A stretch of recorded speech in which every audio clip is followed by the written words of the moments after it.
Estamos arrancando el consultorio de Miguel en este miércoles, ya listos para hablar, por supuesto, de un tema también importante, como todo lo que hablamos en el consultorio de Miguel. De verdad, muchísimas gracias por estar con nosotros y compartir, pues, también sus dudas y preguntas. Ya saben, a través del 777-270-4902, 777-270-4902. Pues en esta mañana estamos con la médico cirujano y materno fetal, Susana Soto López, que es ginecólogo y médico materno fetal, ¿verdad? Sí. Nuevamente la recibimos, muchísimas gracias por ayudarnos con este tema el día de hoy, un tema especialmente, sobre todo cuando se es mamá o se va a ser mamá por primera vez, mamás primerizas. Así es, Miguel, muchas gracias por la invitación y la verdad es un placer estar aquí, obviamente pues para responder esas dudas o las preguntas más frecuentes que a veces nos surgen y pues claro, cuando a veces nos llega de sorpresa la maternidad, es cuando, ¿para dónde voy, no? Entonces creo que es un tema muy importante y pues gracias por darnos el espacio.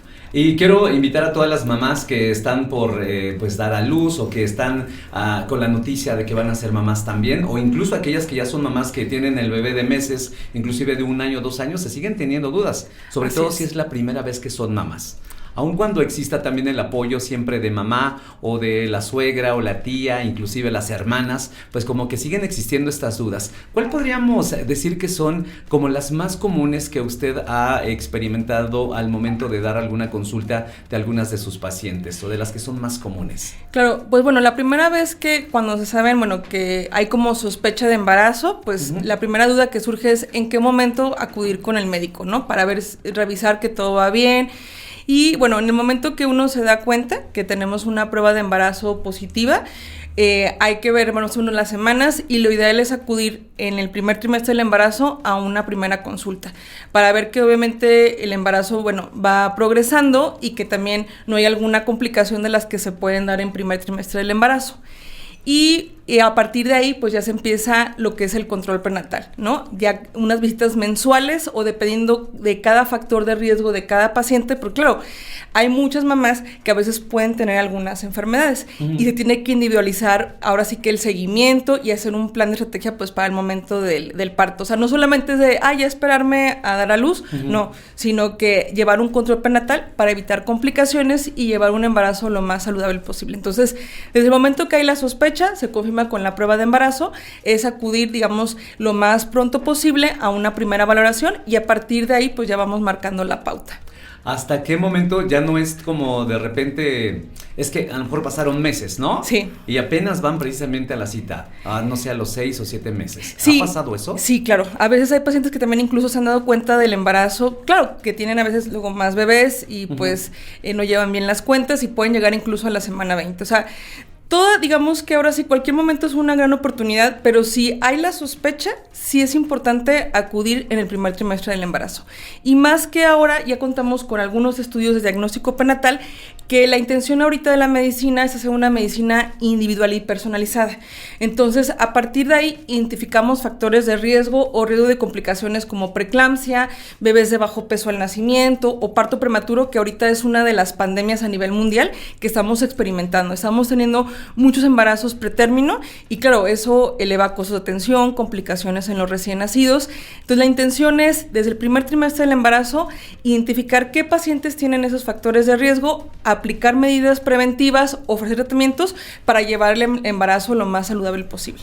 Y hablando de esto de la tensión que se puede vivir en estos primeros meses, nos pregunta alguien cómo manejar, por ejemplo, el estrés y ansiedad durante el embarazo. ¿Existe mucho este tipo de emociones? Sí, claro, obviamente hay incertidumbre y más porque a veces, bueno, en la red de apoyo se han escuchado casos que alguna prima, alguna amiga tuvo un embarazo complicado y claro, pues surge la inquietud de que a mí me puede pasar eso, entonces claro, eso genera mucha ansiedad, incertidumbre de tener alguna complicación, de que todo venga bien en el embarazo. Aquí, en caso, digamos, lo ideal es hacer algunas de las terapias alternativas como yoga. De hecho, hay un yoga prenatal especial para las mujeres y también parte del ejercicio. El ejercicio no está contraindicado en el embarazo a menos que haya alguna condición como de riesgo de parto prematuro o alteraciones del cervix que hacen que, digamos, la probabilidad de que se venga el embarazo antes de tiempo lo contraindiquen. Pero realmente nosotros recomendamos el ejercicio, que es un complemento importante y también ajustado a la etapa de la mujer embarazada, porque tenemos que hacer algunos ajustes conforme va creciendo la pancita, porque claro, el cambio del centro de gravedad hace que sea más susceptible a caídas, entonces también el esfuerzo, la fatiga va haciendo que también nos tengamos que ir adaptando a cada una de las semanas de embarazo. Y también, pues, digamos, un elemento importante es el yoga y sobre todo también la red de apoyo, ¿no? Establecer una red de apoyo familiar, porque obviamente la pareja, los papás, los suegros también son parte importante para como calmar un poquito esa angustia que viene en la mujer embarazada, ¿no? ¿El yoga prenatal que nos menciona a partir de qué mes se recomienda o es también un caso específico? No, se puede, digamos, pacientes que ya tenían como la práctica antes del embarazo, lo pueden seguir haciendo siempre y cuando no haya alguna amenaza de aborto. Pasando la fase aguda de una amenaza de aborto, de una amenaza de parto, se puede volver a reiniciar. Y claro, los instructores de yoga lo adecúan especialmente para la embarazada, sobre todo por el tema de la respiración, que es también importante para el trabajo de parto, y también pues para el manejo del estrés y la ansiedad. Esos podrían ser los beneficios de practicar este yoga prenatal. Así es. Ok, bueno. Otra de las preguntas que nos hacen por aquí, hablando acerca de los síntomas más comunes del embarazo y cuándo deberían de preocuparse las mamás primerizas. El síntoma más, digamos, de gravedad sería el sangrado. O sea, un sangrado y dolor tipo cólico, o sea, un dolor en el vientre, esos son datos de alarma por los que tienen que acudir a revisión médica. Entonces, porque obviamente podemos enfrentarnos ante una amenaza de aborto en los primeros meses o ya más avanzado el embarazo, una amenaza de parto prematuro. Son síntomas que tienen que acudir ya sea con una llamada, platicar, bueno, qué es lo que está presentando y dependiendo de eso es la valoración o tratamiento que se indique. Ese es como el dato de alarma más importante. Conforme va avanzando el embarazo, ya en el tercer trimestre del embarazo tenemos unos datos de alarma ya más identificados como riesgo de salida de líquido, que eso ya habla de una ruptura de membranas, por ejemplo, que se rompió la fuente, que es el término más coloquial que a veces ocupamos. Se usa. Exactamente. O también, por ejemplo, ya datos de alarma asociados a preeclampsia, que la preeclampsia es una complicación que en nuestro país tiene una incidencia como del 8%, o sea, una incidencia bastante alta en comparación de otros países, y eso nos lleva a una complicación, bueno, porque eso se con hipertensión, o sea, presión arterial elevada, y riesgo de complicaciones a diferentes órganos, ¿no? Afectación pulmonar, renal y también del bebé, porque también los bebés dejan de crecer cuando tenemos en conjunción la alteración de la presión arterial, ¿no? En algunos casos. Entonces aquí, por ejemplo, ya al final del embarazo, si hay dolor de cabeza, que se asocia con presión arterial elevada, o ver como lucecitas, zumbido de oídos, esos son datos de alarma por los que obviamente la paciente necesita acudir a una revisión médica. ¿Cuáles serían los cambios emocionales y físicos que pueden esperar las mamás primerizas precisamente durante el embarazo? Hay muchos cambios, sobre todo, bueno, por la variación de las hormonas, como estamos manejando niveles de hormonas muy elevados como gonadotrofinas, estrógenos, progesterona, están ahora sí que en los niveles más altos. Eso hace que la paciente sea más susceptible a cambios emocionales como de llanto fácil, ansiedad. También el mismo cuerpo es muy sabio, las obliga a descansar, presentan más fácilmente fatiga y más requerimientos de más horas de sueño. Eso es algo como esperado. Y también las hace más susceptibles, sobre todo al tema emocional, de que se sientan como más frágiles, ¿sí? Y también, en este caso, algo más también como ansiedad o a veces algunos miedos que anteriormente ya no los experimentaban y los vuelven a experimentar en esa etapa. Pero ¿Cómo qué tipo de miedos se experimentan? Sobre todo, más que nada, de que algo le pase a su bebé. O sea, es el miedo más grande de que pueden experimentar, de que algo esté pasando mal con su bebé. Eso es una angustia muy frecuente y motivo también a veces de consulta en el embarazo. Me gustaría saber también, y creo que este es un tema amplio, hablando de la alimentación saludable y los antojos y el tipo de dieta que empiezan a tener pues durante el embarazo, porque si hay una variación completa de antes del embarazo y durante el embarazo. Claro, o sea, realmente hay algunas teorías que hablan de que cuando queremos preparar a una mujer para el embarazo debe ser desde la adolescencia. Es decir, la nutrición adecuada para el aporte de calcio porque está formando su densidad mineral ósea y obviamente en proyección no para que se embarace en esa etapa, sino para pensando en un embarazo después, digamos, de los 25 o 30 años, empieza la preparación desde esa edad. Okay. Sobre todo por el tema óseo. porque ahorita estamos experimentando muchas mujeres jóvenes con osteoporosis y deficiencia de vitamina D en nuestro país, porque no lleva una alimentación, digamos, balanceada y suficiente en las etapas de la adolescencia. Ahora bien, en el momento que la mujer se sabe embarazada, puede, digamos, hacer unos cambios favorables. ¿Por qué? Hay una teoría también que habla de la nutrición en el embarazo y sobre todo en la placenta, que va a activar ciertos genes, se le conoce como epigenética actualmente al término, para la expresión de enfermedades de ese bebé en la etapa adulta. Es decir, que muchos de esos bebés que no tuvieron una buena exposición a alimentos saludables y obviamente van a activar ciertos genes para que sean diabéticos o hipertensos en la etapa adulta. Entonces, por eso la nutrición en el embarazo es importantísima y tiene que ser balanceada, completa y variada. También hay que ir adecuado a cada trimestre, porque claro, con los cambios que se van dando de la pancita, muchas veces las pacientes van a tener más agruras, malestares como náusea y vómito, que normalmente son más frecuentes en el primer trimestre del embarazo, pero también hay mujeres que les puede persistir más adelante. Entonces, claro, eso es una limitación de que nada más toleren ciertos alimentos, ¿no? Como paletas frías, pero también las paletas tienen azúcar, entonces no es tan bueno abusar de cierto tipo de alimentos, porque también nos modifican también el patrón de movimientos del bebé ya al final del embarazo. Entonces tiene que ser lo más balanceada y variada, o sea, digamos, posible, también a gusto de la mamá, y también evitar alimentos que no sean tan nutritivos, ¿no? Porque claro, obviamente dicen, es que el bebé tiene antojo, pero también a veces se abusa el consumo de papas fritas, de alimentos que tienen alto contenido de sal. Entonces, claro, eso puede ser contraproducente porque hace que las pacientes se dematicen y también podemos empezar a tener problemas de presión arterial. Y es que esto lo vemos mucho en la publicidad, por ejemplo, de las marcas que están embarazadas las mamás y en ese momento tienen antojos de cosas dulces, de cosas también saladas, inclusive picantes, ¿no? O una mezcla de estos 3 sabores. Sí, así es. Y claro, cuando se abusa de eso, la paciente puede experimentar agruras que a veces son muy difíciles de controlar y más porque a veces no podemos utilizar tantos medicamentos porque están restringidos en el embarazo, esto es lo que hace más difícil el manejo de esos malestares. Y también el exceso de azúcar a veces hace que los bebés crezcan de más, dificultando el tema del parto y también que tengan requerimientos cuando nazcan, que hagan bajadas de azúcar y que tengan que estar en observación las primeras horas. Entonces, de ahí la importancia de la alimentación durante el embarazo. También las horas de ayuno, ¿no? Hemos notado que muchas mamás abusan de que dicen, es que no tengo hambre, porque claro, se sienten con plenitud, pero también no se recomiendan más de 6 horas de ayuno, porque también el aporte que da el bebé animal, digamos, a nivel uterino, es a través de la glucosa. Entonces, si deja de recibir ese aporte, el bebé se deja de mover. Okay. Entonces, eso puede caer en que la mamá se angustie de que algo está pasando anormal porque mi bebé ya no se mueve. Y eso puede ser solamente por el tema de los horarios de comida, de que a veces abusan de los ayunos prolongados. Pues nada como acudir siempre con un profesional, una profesional como la médico que está con nosotros el día de hoy platicando de esto. Y si es cierto que al bebé se le antoja o se le antoja a la mamá, porque regularmente esa es la expresión más común. Sí, eso es una tradición de antaño. Realmente es un antojo a la mamá, porque claro, las hormonas ocasionan ciertos cambios en las papilas gustativas de la lengua. Y hay pacientes que en un principio toleraban bien la carne y después dicen, la odio, no la quiero volver a ver. Y después, ya que se termina el embarazo, cambia. Entonces, eso, digamos, son los cambios que se van presentando a nivel gustativo en la mamá, pero es por la mamá. Ok, no es por el bebé, ya escucharon, porque luego está el pretexto.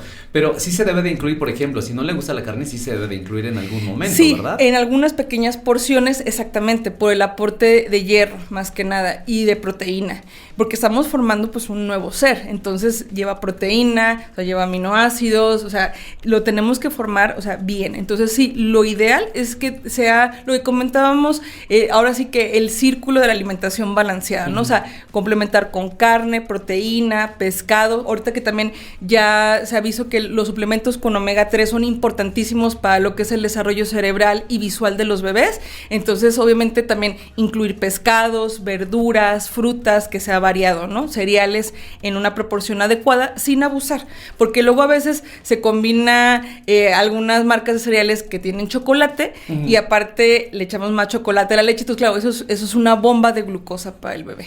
Y además hablamos de cereales que son nutritivos, no cereales de caja, que regularmente tenemos siempre esa mala idea de que esos son los cereales y por eso pensamos que ya estamos comiendo sanamente y cuando es completamente lo contrario. Así es. ¿No? Pues estamos platicando de mamás primerizas. Si tienen dudas, preguntas, 777-270-4902. No importa que a lo mejor ya fuiste mamá, pero vuelves a ser mamá 10 años después. Los tiempos, las situaciones, tu cuerpo ha cambiado, ¿no? Y creo que es importante que también nos hagas saber tus dudas o preguntas a través de lo que es nuestro WhatsApp. Regresamos al consultorio de Miguel, mamá primeriza. Escríbanos, por favor.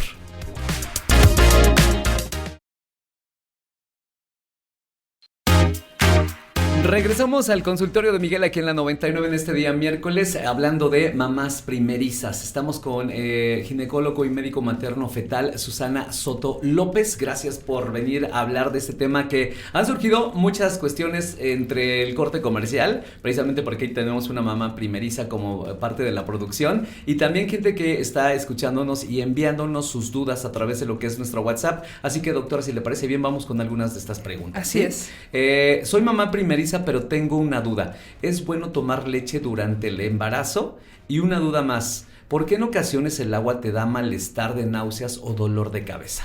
La leche o todos los productos lácteos deben estar pasteurizados. Es algo importante para prevenir infecciones como brucelosis. Y más porque en el embarazo disminuye un poquito el sistema de defensa de la mujer embarazada para la tolerancia inmunológica de la genética del bebé, entonces es más susceptible a infecciones. Entonces todos los alimentos, tienen que estar pasteurizados. Okay. No hay ninguna contraindicación para el tema de la leche, y ya depende de lo que prefiera la paciente, si tiene intolerancia o no, no hay ningún problema.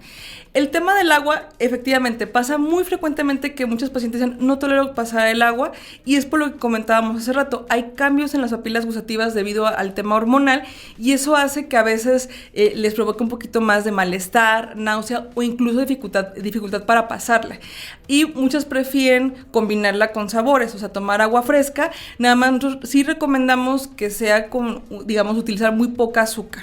¿Sí? Okay. Porque eso también puede incrementar los niveles de glucosa en el embarazo, y también el mismo embarazo a veces predispone a diabetes gestacional por la placenta. Entonces, por eso es importante no abusar del azúcar y que sea, los requerimientos mínimos de azúcar en el agua cuando a veces no se tolera. Ya una vez pasando esa fase... ¿Cómo cuánto tiempo dura esa fase de no tolerar el agua? Es variable de paciente a paciente. Hay pacientes que en el primer trimestre, cuando sienten, el clímax de los síntomas, y después en el segundo y tercer trimestre mejora notablemente. Pero también hay pacientes que les puede durar todo el embarazo, o también presentar una mejoría en el segundo trimestre y otra vez en el tercer trimestre volver a presentar las molestias. Entonces es variable de paciente a paciente, hay que tener un poquito de paciencia y obviamente ver el recurso de qué elementos usar para tolerarla más, para que puedan consumir pues ahora sí que las cantidades suficientes, que es ahora sí que el elemento más importante, ¿no? El agua es muy importante durante el embarazo. Y es que como buenos mexicanos nosotros al agua de sabor le ponemos todavía azúcar, cuando ya la mayoría de las frutas contiene una fructosa, ¿no? Bueno, Así en este caso azúcares, perdón. Y de verdad póngale poquita. ¿Cuándo sería lo poquito, lo que sea recomendable hablando de 1 litro de agua? Ahí en este caso sería nada más una cucharadita, o idealmente hasta incluso media cucharadita. ¿Y agua de sabor de qué? A lo mejor si ponemos algún agua que tenga más Yo creo que la sabor. que recomendaríamos Jamaica, Jamaica, tamarindo, porque ya por ejemplo horchata ya es muy dulce. Entonces también eso no nos conviene tanto en el embarazo. Entonces de preferencia que sea lo más natural posible. Limón también, que es más refrescante. La naranja también a veces es un poquito más dulce. Entonces preferimos lo que es agua de Jamaica, tamarindo y limón. Ok, y hablando de esto precisamente de las náuseas, de no poder controlar a lo mejor algún tipo de líquidos, como en este caso el agua, hablemos de este caso en específico de las náuseas, que es algo muy común durante el embarazo. Es el síntoma más frecuente del embarazo, y de hecho es el por el que muchas pacientes sospechan de que están embarazadas. Entonces es un síntoma crucial y que aparece en algunas pacientes y en otras no. También eso a veces genera inquietud de, yo no siento las náuseas que sintió mi amiga, ¿eso es normal? Sí. Cada paciente es diferente. Entonces, pero es uno de los síntomas más frecuentes, y actualmente contamos con medicamentos seguros que, prescritos por sus médicos ginecobstetras, realmente siéntase con la confianza de utilizarlos, porque también si no tratamos la náusea, la paciente puede caer en un estado de que no tolere nada de alimentos y tener una complicación que se llama hiperemesis gravídica, que eso incluso puede requerir hospitalización y apoyo con soluciones por el grado de deshidratación que puede presentar la paciente. Entonces, por eso es importante que si los médicos prescriben algún medicamento para el control de náuseas y vómito, las pacientes lo tomen con confianza. Ok, mucha atención con esto porque regularmente creo que no lo hacen, ¿no? Por miedo a... Eso podríamos llamarlo como un mito que existe respecto a los medicamentos para mitigar lo que son las náuseas durante el embarazo. Sí, anteriormente no había estudios bien protocolizados y hace muchos años había uso de medicamentos que obviamente tuvieron efectos secundarios y que provocaban malformaciones en los bebés. Actualmente todos los medicamentos que utilizamos y que prescriben los médicos, o sea, ya están revisados y obviamente estudiados por sus médicos, y cuando ya existe la prescripción en la receta, es para que la paciente se sienta con la confianza de utilizarlos. Ok, perfecto. ¿Qué exámenes médicos son necesarios durante el embarazo y qué información proporciona? Ahorita, bueno, ya hay una variedad, digamos, más grande de estudios, porque anteriormente solamente era una sola batería. Ahorita, digamos, de sangre se piden los básicos, sería biometría hemática, química sanguínea, para ver que todo esté bien a nivel de la hemoglobina, evaluamos glucosa, ácido úrico, examen general de orina, pedimos algunas serologías como VIH y VDRL, solamente por temas de seguridad. También, dependiendo cada paciente, se pueden pedir también urocultivos y cultivos de exudado cérvico-vaginal para detectar infecciones vaginales. Y ya dependiendo cada factor de riesgo de cada paciente, cuando acuden a la consulta, nosotros hacemos la historia clínica. Y ya dependiendo de lo que establezcamos, digamos, de factores de riesgo familiares o enfermedades, se podrían pedir en algunas ocasiones perfiles tiroideos o perfiles reumatológicos, dependiendo cada paciente. También está el perfil TORCH, ahí sí va a ser dependiendo de la necesidad de pacientes, digamos, si tuvieron abortos anteriores o riesgo de infección por toxoplasma. Es importante a veces tomar este perfil infeccioso para descartar que no haya infecciones, porque son infecciones que se pueden transmitir al bebé. Entonces, eso lo va a establecer el médico al momento de la consulta. Y los que ya se han incorporado de forma rutinaria son los estudios de ultrasonido que se llaman especializados, que son en cada trimestre. Empezamos el primer trimestre, que se hace de la semana 11 a la 14, y se hace, bueno, con la finalidad de detectar algunos síndromes genéticos, se hace la predicción para síndromes genéticos, también para preeclampsia, feto pequeño y parto prematuro. Después se vuelve a hacer otra evaluación importante de ultrasonido, independiente de las que hacen cada médico en la consulta. Eso lo hace el médico materno-fetal. Hacemos la evaluación estructural para ver que los cambios que se tienen que dar en sistema nervioso central, corazón y riñones se vayan dando de la forma esperada. Y volvemos a hacer otra vez cálculo de riesgo para preeclampsia y parto prematuro. Y ya por último, dependiendo cómo vaya creciendo el bebé, porque también en tercer trimestre, ¿a qué nos enfrentamos? A que el bebé o crezca de menos o crezca de más. Entonces también ahí hacemos una evaluación de los flujos del bebé, que se llama evaluación Doppler, para ver que todo sea seguro para el momento de parto y saber que vamos a poder llegar a la semana 40 o 39, dependiendo cómo veamos la respuesta del bebé a nivel de los flujos. Doctora, ¿cuántas visitas de forma regular son durante el embarazo las visitas al ginecólogo? Idealmente, y eso también está establecido en nuestra norma oficial mexicana, tienen que ser mínimo 7. Ya dependiendo cada paciente, si tenemos mamás que tienen alguna condición como diabetes, hipertensión, lupus, es posible que las visitas sean más seguidas, pero eso la pauta nos lo va marcando tanto mamá como bebé. Pero pedimos entre 5, mínimo 7, para obviamente tener un embarazo saludable y también evitar complicaciones ya al final del embarazo.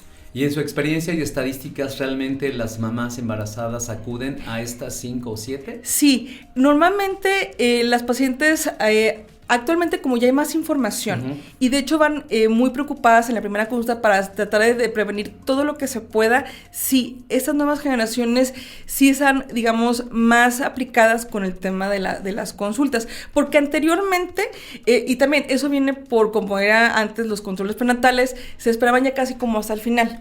Eso también ya hubo un cambio, se le llama la pirámide del control prenatal, ya se invirtió. Y realmente lo que se quiere es que desde el primer trimestre del embarazo ya hagamos una planificación y ver qué pacientes son de alto riesgo o cuáles son de bajo riesgo. Pero antes eso no se conocía. Entonces por eso es que antes las mamás acudían ya casi siempre hasta el final y ya pocas evaluaciones. Pero también eso ya cambió actualmente. ¿Y también que los acompañen los papás? Eso es de suma importancia, sí. Ya ahorita también los papás se involucran bastante y también ellos son nuestros cómplices porque ellos nos delatan qué hacen y qué no hacen las mamás. Ok. Y también, porque a veces no nos dicen todos los síntomas y los papás son parte crucial para que nos digan, no, es que sí comió esto o dejó de hacer esto, no se tomó sus vitaminas, no se quiso poner las inyecciones. Entonces, ellos también son parte importante en la consulta del control prenatal porque también nos brindan información importante que a veces se les olvida a las mamás. También es por eso. Ok, perfecto. Pues hablemos de opciones de parto disponibles y cómo puede una mamá primeriza prepararse para el parto.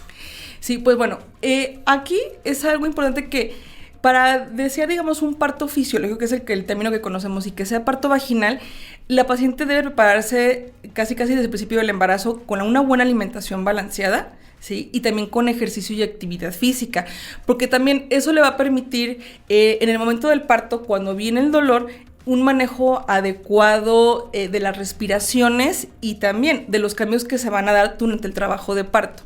Entonces, normalmente una paciente debe llevar una serie de ejercicios o también curso psicoprofiláctico que también nosotros recomendamos tomarlo a todas las parejas para que se prepare la pareja al momento del parto. En este caso, les ayudan con el tema de la respiración y el manejo del dolor. Y también la buena alimentación es clave. Claro. Si tú llevas una buena alimentación, el bebé, digamos, crece en el tamaño, digamos, adecuado, que lo ideal es que se espere cuando nazca entre 2,500 y 3,500, para que obviamente el parto no vaya a tener alguna complicación al momento de, digamos, de pasar por este canal. Y ya obviamente si identificamos algún factor de riesgo, ¿sí? Que el bebé se empieza a quedar sin líquido, que hay algún riesgo de complicación y que no resista el trabajo de parto, ya se opta por la opción de una cesárea, que también vino a cambiar totalmente, digamos, la resolución del embarazo. Hay que recordar que el trabajo de parto es como si fuera un maratón. Eso es lo que a veces les explicamos a las pacientes, porque el bebé entra en una fase cuando empiezan las contracciones que empieza a disminuir un poquito la producción de oxígeno. Y eso es parte, digamos, normal. El bebé tiene que tener condiciones adecuadas para resistir ese maratón y esa carrera que es la vida, ¿no? Entonces, y claro, eso pasa igual que en un maratón. Si alguna persona no tuvo, digamos, las condiciones esenciales, pues hay ambulancias para, digamos, asistirlo, ¿no? Sí. Lo mismo pasa. Si vemos que un bebé tiene un riesgo de tener sufrimiento fetal o alguna condición adversa o que también mamá se puede complicar, entonces ya en este caso sería la finalización por vía cesárea. Ok, bueno, estamos platicando de mamá primeriza con la médico ginecólogo y materno fetal Susana Soto López. Gracias por toda esta información que nos está brindando. Me gustaría que, regresando de la pausa ya en nuestro bloque final, habláramos de lactancia, que también es una parte importante una vez que ya se tiene al bebé, que ya está en brazos de mamá y en la familia. Ahí vienen también otras situaciones que se presentan y que hay dudas. Claro, y es toda una experiencia individual y personal en cada paciente y en cada bebé. Ok, pues de eso hablamos en el consultorio de Miguel regresando. Si tienen alguna duda o pregunta, ya lo saben, al 777-270-4902, aquí en la 99, tu estación favorita en Morelos, hablando precisamente de mamás primerizas.